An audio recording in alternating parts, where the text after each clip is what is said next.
आज की वीडियो में हम मिड कैप सेगमेंट के 5 फंड्स को आपस में कंपेयर करेंगे और कंपेयर करने का जो पैरामीटर है वो 1 साल और 3 साल का ट्रेलिंग रिटर्न है और 1 साल और 3 साल का कैप्चर रेशियो है। हालांकि हो सकता है कि हमारे बहुत सारे व्यूअर्स ने कैप्चर रेशियो का नाम पहले भी सुना हो या हो सकता है कुछ व्यूअर्स हमारे ने नाम नहीं सुना हो, लेकिन उसका इम्प्लीकेशंस देखेंगे इन पांचों म्यूचुअल फंड। और एक चीज़ और बता दूं कि इन 5 म्यूचुअल फंड में से 4 म्यूचुअल फंड्स तो मेरे विचार से काफ़ी बेहतर हैं और पांचवा की स्थिति थोड़ी ख़राब हो रही है। और आज हम टेस्टिफाई करेंगे जो उसकी स्थिति ख़राब हो रही है क्या उसका कोई इंडिकेशन था, और ये जो 4 फंड अच्छे हैं क्या इसके अच्छे होने के भी कुछ इंडिकेशंस थे। मैं डीएम झा, आप देख रहे हैं स्टोन टैक्समैन चैनल। यदि इस वीडियो से आपको कोई नई जानकारी मिले या यह वीडियो आपको पसंद आए तो इसको लाइक करें, अपने फ्रेंड्स के साथ शेयर करें, कमेंट बॉक्स में यस लिखें। और यदि आपको लगे कि इस वीडियो में ऐसी कोई नई जानकारी नहीं थी जो पहले से आपको नहीं पता थी या यह वीडियो ही आपको पसंद ना आया हो तो कमेंट बॉक्स में नो लिखें। और यदि आपकी रुचि इन्वेस्टमेंट, खासकर mutual fund investment, direct taxation और बैंकिंग में है और अभी तक आपने हमारे चैनल को सब्सक्राइब नहीं किया है तो हमारे चैनल को सब्सक्राइब करें और ऑल बटन पर क्लिक करें ताकि मेरे सभी नए वीडियो की नोटिफिकेशन आपको लगातार मिलती रहे। इस पर आगे चर्चा करने के पहले मैं मार्केट कैप्चर रेशियो के बारे में बर्ड्स आई व्यू बता दूं आखिर ये होता क्या है। मार्केट कैप्चर रेशियो मेरे विचार से रिस्क मेजर करने का सबसे बेहतर टूल्स है।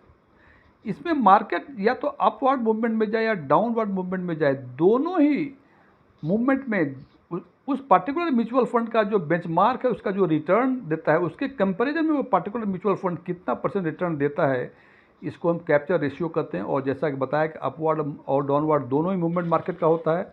इसका मतलब कि कैप्चर रेशियो दो तरह के, अप मार्केट कैप्चर रेशियो और down market capture ratio. Up market capture ratio का मतलब मार्केट जब अपवर्ड मूवमेंट में है तो उस म्यूचुअल फंड का बेंचमार्क जो रिटर्न देता है उसके कंपैरिजन में वो पर्टिकुलर म्यूचुअल फंड कितना रिटर्न देता है वो अपवर्ड हुआ। और डाउनवर्ड में इसी हिसाब से डाउनवर्ड मूवमेंट में जो बेंचमार्क रिटर्न होता है उसके कंपैरिजन में पर्टिकुलर म्यूचुअल फंड कितना % का रिटर्न देता है। इस हिसाब से कहा जा सकता है कि यदि अप कैप्चर रेशियो 100 से अधिक होता है तो वो बेहतर माना जाता है, जितना अधिक वो उतना बेहतर। और डाउन कैप्चर रेशियो यदि 100 से नीचे होता है तो वो उतना बेहतर होता है, जितना कम वो उतना अच्छा। लेकिन कैप्चर रेशियो इन दोनों का रेशियो निकालते हैं। तो हम देखते हैं कि इन पांचों फंड जो हमने कहा था कि 5 फंडों का मैं कंपैरिजन करूंगा, उस 5 फंड में HDFC, HSBC, ICICI, white oak capital और मोतीलाल ओसवाल का मिड कैप फंड हमने शॉर्टलिस्ट किया है। और ऊपर के जो 4 फंड हैं एचडीएफसी, एचएसबीसी, आईसीआईसीआई और व्हाइट ओक के मिड कैप, ये मेरे विचार से काफ़ी अच्छे फंड हैं। और 5वां फंड जो मोतीलाल ओसवाल का है अभी उसकी स्थिति थोड़ी सी हिल रही है। तो सबसे पहले बात करते हैं कि 3 साल का ट्रेलिंग रिटर्न इन पांचों फंड का क्या था। एचडीएफसी का 3 साल का ट्रेलिंग रिटर्न 20.25% था, एचएसबीसी का 26.28% था, आईसीआईसीआई का 24% था, व्हाइट ओक कैपिटल का 23.21 था और मोतीलाल ओसवाल का 17.63% था। इस हिसाब से देखते हैं कि 3 वर्ष में सबसे कम मोतीलाल ओसवाल का था 17.63%। 17.63% 3 साल का CAGR बुरा नहीं है, अच्छा CAGR है। जब इसको हम कंपेयर करते हैं 1 साल के रिटर्न से तो हम देखते हैं कि एचडीएफसी का 1 साल का रिटर्न 5.22% हो गया, एचएसबीसी का कम होकर 16.31% हो गया, आईसीआईसी का भी कम होकर 11.18% हो गया और व्हाइट ओक कैपिटल का भी कम हो गया, जो 3 साल में 23.31% था वो कम होकर 10.67% हो गया। और सबसे अधिक झटका लगा मोतीलाल ओसवाल के मिड कैप फंड को, जो कि 3 साल का ट्रेलिंग रिटर्न 17.63 था और 1 साल में इसका -9.29% रिटर्न हुआ। इसका मतलब ये करीब 27% के आसपास ये डाउन हुआ। 3 साल के ट्रेलिंग रिटर्न की तुलना 1 साल के ट्रेलिंग रिटर्न से करें तो इस हिसाब से देखते हैं कि एक इंडिकेशन तो मिल गया था। जब लास्ट 1 ईयर में 1 साल में 3 साल से 1 साल के कंपेरिजन में 26-27% डाउन हो गए तो लोगों को समझना चाहिए कि इसमें कुछ न कुछ कमियां हैं। ये बातें तो हुई आपकी ट्रेलिंग रिटर्न। अब बात करते हैं कैप्चर रेशियो की। तो सबसे पहले बात करते हैं कि 3 साल का कैप्चर रेशियो का क्या स्थिति था। एचडीएफसी का अप कैप्चर रेशियो 87 था, डाउन कैप्चर रेशियो 79 था और कैप्चर रेशियो 1.10 था। HSBC का अप कैप्चर रेशियो 113, डाउन 91 और कैप्चर रेशियो 1.24। ICICI का up capture ratio 107, down capture ratio 87 और capture ratio 1.22। White oak capital का 100 था up capture ratio, down capture ratio 86 और इनका कैप्चर रेशियो था 1.16। और मोतीलाल ओसवाल का 89 था अप कैप्चर रेशियो, 94 था डाउन कैप्चर रेशियो और इनका कैप्चर रेशियो था 0.94। यहाँ हम देखते हैं कि सबसे अधिक कैप्चर रेशियो 1.24 था HSBC का, और इसमें देखा कि अप कैप्चर रेशियो 113, यानी यदि मार्केट 10% का परफॉर्मेंस देता है अपवर्ड मूवमेंट के टाइम में तो ये फंड 11.30% का रिटर्न देगा, और मार्केट जब डाउनवर्ड मूवमेंट में है, जब उनका 10% डाउन होता है तो ये डाउन केवल 9.1% ही होगा। और इस हिसाब से कैप्चर रेशियो देखते हैं कि 1.24 है और सबसे कम कैप्चर रेशियो 0.94 है। यहाँ हमने देखा कि अब कैप्चर रेशियो मोतीलाल ओसवाल का 89 है, यानी यदि मार्केट 10% का परफॉर्मेंस देगा अपवर्ड मूवमेंट में तो ये मोतीलाल ओसवाल 8.9% देगा। और डाउनवर्ड मूवमेंट में हालांकि अच्छा है कि मार्केट यदि 10% डाउन जाएगा तो ये 9.4% ही इसका परफॉर्मेंस रहेगा, यानी करीब 0.6% ये बेहतर है।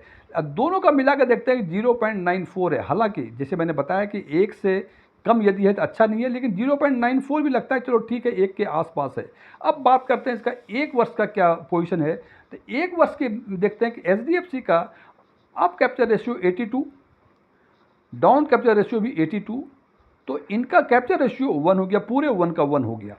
HSBC up capture ratio 128, down capture ratio 79 और ये 1.62 है। ICICI का up capture ratio 110, down capture ratio 84, capture ratio 1.30। White Oak का up capture ratio 105, down capture ratio 85 और कैप्चर रेशियो 1.23। और मोतीलाल ओसवाल का up capture ratio 49, down capture ratio 111 यानी 111 और इनका कैप्चर रेशियो जो हो गया वो 0.44 हो गया। अब देखते हैं कैप्चर रेशियो को 3 साल और 1 साल में जो दिखा हमें उसमें हम कंपेयर करते हैं, देखते हैं कि HDFC और मोतीलाल ओसवाल ये इन 5 फंड में से ये 2 फंड ऐसे हैं जिनका कैप्चर रेशियो 1 साल में 3 साल की तुलना में कम हुए हैं।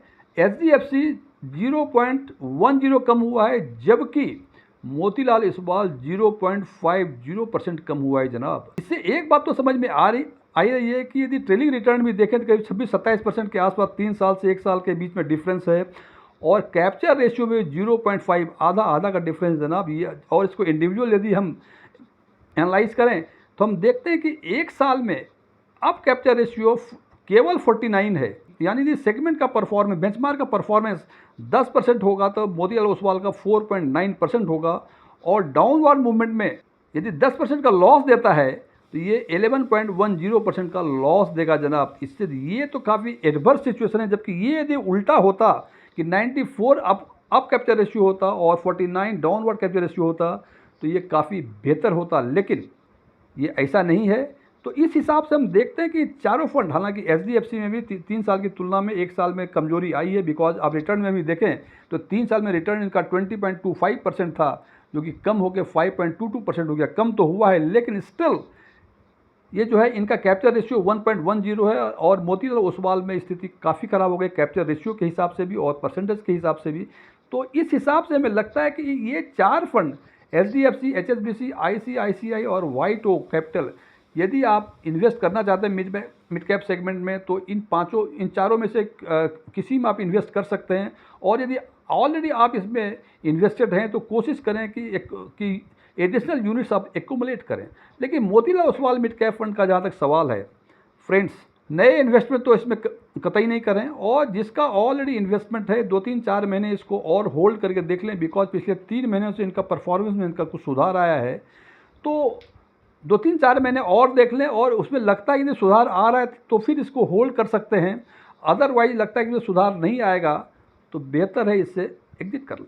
फ्रेंड्स, ये वीडियो क्लोज करने के पहले मैं कुछ डिस्क्लेमर देना चाहता हूं कि मैं कोई म्यूचुअल फंड एडवाइज़र नहीं हूं, ना ही मेरे पास एमएफआई के कोई रजिस्ट्रेशन नंबर हैं, ना ही मैंने सेबी के कोई एग्ज़ाम इस कॉन्टेक्स्ट में पास किए हैं, न ही मेरे कोई वेबसाइट है, न ही मेरे ऑफलाइन या ऑनलाइन इन्वेस्टमेंट या म्यूचुअल फंड कोई क्लासेस चला करते हैं। ओपन डोमेन में जो भी इन्फॉर्मेशन अवेलेबल है उसके बेसिस पे मैं आम लोगों के लिए आम वीडियो बनाया करता हूँ। ये मेरे विचार थे, मेरे विचारों से सहमत होना कोई ज़रूरी नहीं है। यदि आप मेरे विचार से सहमत हैं तो कमेंट बॉक्स में एग्रीड लिखें, और यदि आप मेरे विचारों से सहमत नहीं हैं तो कमेंट बॉक्स में नॉट एग्रीड लिखें। Thank you.